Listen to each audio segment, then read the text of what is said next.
Today, when it comes to Quran, Somalians, the Somali boys, I don't know of any, country that produces a father like Somalia, or to make it, educate than Somali kids, wherever they are, whether in US, in Canada, or in different places.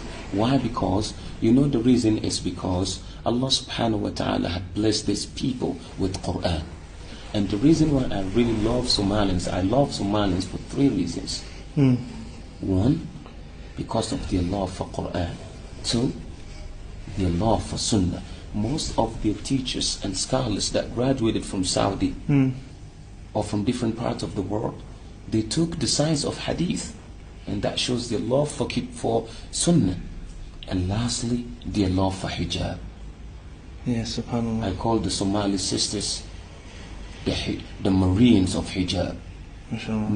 No country in the world or group of Muslims in a country, even here in Kenya. Even here in Kenya. You went to that masjid the other day, and it's... I haven't seen anyone who respects hijab like Somali people.